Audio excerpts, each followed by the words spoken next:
Allora, stiamo parlando dell'isolamento degli anziani, non tanto quelli, soltanto quelli che dicevamo a Corosana Bettella vivono da soli a casa ed è un problema, o sono sostenuti dalla cosiddetta badante con cui però magari non ci sono relazioni di alto livello cognitivo, ma nelle case di riposo si sentono isolati e quindi hanno un deperimento psicologico, psichico, mentale, cognitivo e poi anche fisico. Avete riscontrato anche calo di peso, quindi vuol dire che certo. ma non per cattiveria, non sono in grado di provvedere a se stessi e non c'è nessuno che può accudire loro. Questo diventa un problema molto grave, molto grosso.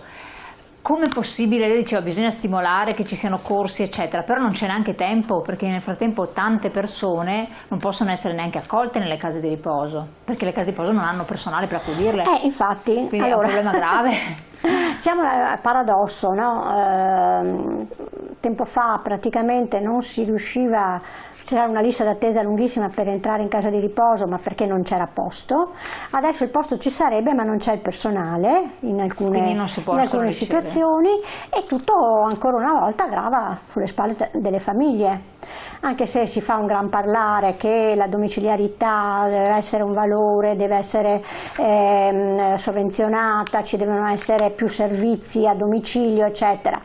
Però la situazione è grave e bisognerebbe davvero arrivare a mettere in pratica quello che da anni diciamo, che è l'appropriatezza della cura e l'intervento specifico per quella persona in base al bisogno che ha.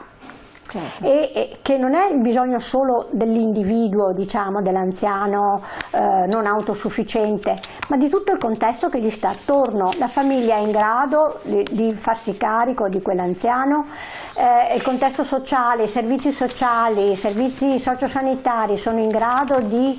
per cui veramente un piano di intervento degno di questo nome. Che possa essere un supporto utile naturalmente. Sì, perché adesso le famiglie si fanno carico di molti anziani non autosufficienti con l'aiuto delle assistenti familiari o badanti, no?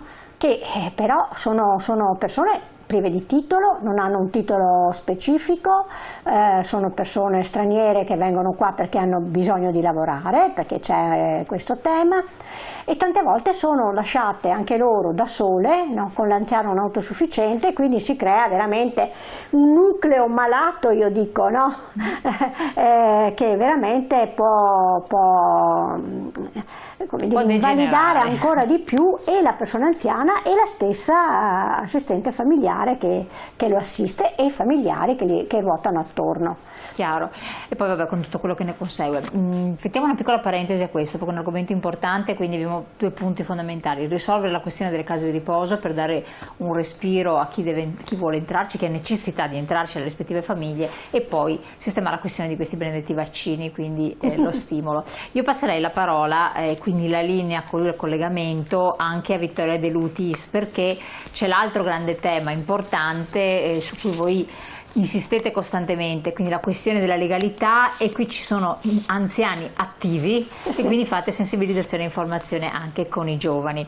Segretaria De Lutis, eccola qua, ci racconti come è andata quest'estate con i campi della legalità e con queste grandi aperture nei confronti anche del mondo dei più giovani. Facciamo vedere anche le slide, estate liberi, campo di impegno e formazione e tutela e difesa. Prego. Sì, salve, buongiorno a tutti. Con Libera contro le mafie da ormai tanti anni collaboriamo con lo SPI proprio sui beni confiscati e sulle esperienze soprattutto di campi estivi che si svolgono in questi beni. Dal 1996 infatti c'è una legge che promuove il riutilizzo sociale dei beni confiscati, e Libera, insieme a tante altre realtà cooperative, ha promosso proprio dei campi di formazione e di impegno in cui si parla di mafia, di corruzione, soprattutto per quanto riguarda il territorio in cui si è inseriti. E in Veneto quest'anno ci sono stati 3 campi. Ce n'è stato uno a Salvaterra, in provincia di Rovigo, nella villa Silvano Franzolin, ma ci sono stati anche dei campi non proprio in beni confiscati, ma comunque in territori che noi, a cui vogliamo rivolgere una particolare attenzione, nell'Oasi a Salzano, e anche a Padova, in centro città, a 2 passi dalla stazione, in piazza Gasparotto. Questo proprio perché la nostra riflessione vuole essere quella dal bene confiscato, quindi un bene che viene restituito alla collettività, quindi il maltolto che viene ridato ai cittadini onesti, ma questa riflessione parte dal bene confiscato fino ad arrivare a quella dei beni comuni del nostro patrimonio ambientale e urbano, quindi anche spazi che a volte fingiamo di non vedere, come magari una piazzetta vicino alla stazione, in cui però ci sono tanti fenomeni che meritano attenzione di essere guardati, e quindi questi beni confiscati e beni comuni sono stati, diciamo, le nostre case per alcune settimane di quest'estate, con tanti ragazzi maggiorenni e minorenni che hanno portato la loro attività di volontariato e la loro voglia di conoscere il tema delle mafie e della lotta sociale alle mafie soprattutto. Ecco, come si articolano un po' le giornate per essere anche un po' di attrazione per giovani, oppure per le famiglie che possono stimolare i propri ragazzi, i nonni che seguono i propri nipoti a frequentare questi percorsi? Ovviamente ogni campo estivo è diverso perché proprio è calato sul territorio in cui si trova. Per esempio, se pensiamo a Villa Silvano Franzolini in provincia di Rovigo, nel retro della villa c'è un enorme orto, c'è anche un'attività di allevamento di api, quindi ci si dedica ad attività manuali nella natura, quindi questo, così come è successo anche a Salzano, in cui eravamo proprio in un'oasi ambientale, quindi si fanno delle attività di volontariato, attività che sono poi un po' quello che ci chiedono i ragazzi, sporcarsi le mani, ma farlo divertendosi insieme ai propri compagni. Quindi solitamente una parte della giornata è dedicata a queste attività manuali e un'altra parte è dedicata invece alla formazione. Questo perché non è un semplice centro estivo, ma per noi è importante raccontare i temi delle ingiustizie, delle soluzioni e delle risposte a queste ingiustizie, e spesso con noi sui campi, sui beni confiscati, ci sono anche i familiari delle vittime innocenti di mafia, quindi vengono a portare la loro testimonianza proprio perché sia una memoria che non si perda. Assolutamente. Sono aperti ai ragazzi minori tra i 14 e i 17 anni? Sì, ci sono campi per minorenni, ma ci sono anche campi per maggiorenni, e addirittura in alcuni casi in Italia ci sono campi aziendali, quindi per quelle imprese che scelgono di portare i propri dipendenti sui beni confiscati per fare un'esperienza di questo tipo. Che collaborazione avete con lo SPI-CGIL? Come si incardina Lo SPI è, diciamo, da una parte un supporto costante, quotidiano, proprio nelle attività, ma è anche un po' la nostra memoria, quindi quello che facciamo insieme è formare i ragazzi con delle testimonianze, con dei percorsi di formazione, e poi spesso i volontari dello SPI sono con noi per tutta la durata del campo e diventano un po' parte della nostra famiglia, quindi viviamo anche tutti i momenti più conviviali, li viviamo insieme. Che progettualità avete adesso per l'apertura delle scuole, quindi la stagione autunnale, finite le vacanze estive, insomma? Diciamo che è un'ottima domanda, perché di fatto talvolta si tende a pensare questi campi estivi come una parentesi, no? A scuola chiusa, però invece per noi è un modo anche per raccontare un'attività che in realtà dura tutto l'anno, sia quella sui beni confiscati, ma in generale proprio nelle scuole, nei luoghi di formazione, negli spazi urbani. Quindi come Libera e anche insieme allo SPI partecipiamo poi alla vita dei ragazzi nelle scuole, andando a portare i nostri temi anche lì. Però l'idea è proprio quella di dire: non fermiamoci al campo estivo, ma tornate su questi beni confiscati, perché sono anche vostri, quindi viveteli, e viveteli come spazi di tutti.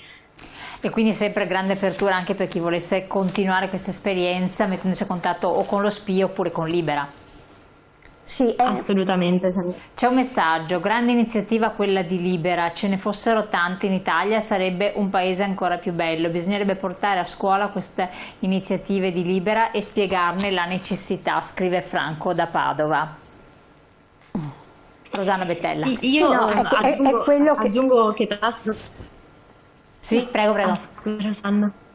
No, è quello che viene fatto, no? Come diceva Vittoria, non ci fermiamo all'attività del campo, no? Il campo è una parentesi molto importante per noi e siamo anche molto orgogliosi di essere riusciti a organizzarne 3 nel Veneto quest'estate, perché sembrava che non ci riuscissimo, no? Che fosse soltanto quello di Salvaterra e basta, proprio per i temi di sicurezza, non per altro, perché tutti quanti invece i nostri volontari sia di Libera e dello SPI non vedono l'ora anche di partecipare a tutti i campi che ci sono in giro per l'Italia e di farne di più e non soltanto 3 turni come siamo riusciti a fare quest'estate. Già qualcuno mi ha chiesto: ma l'anno prossimo si apre, si può organizzarne tanti e si può anche andare in Sicilia e si può anche andare in Calabria e si può andare in Puglia, no? Perché questo è quello che negli ultimi 10 anni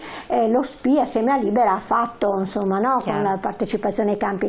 Ma come dicevo, non è solo il campo è una bella parentesi importante di rapporto intergenerazionale diretto, ma quello che si fa poi è anche l'iniziativa nelle scuole.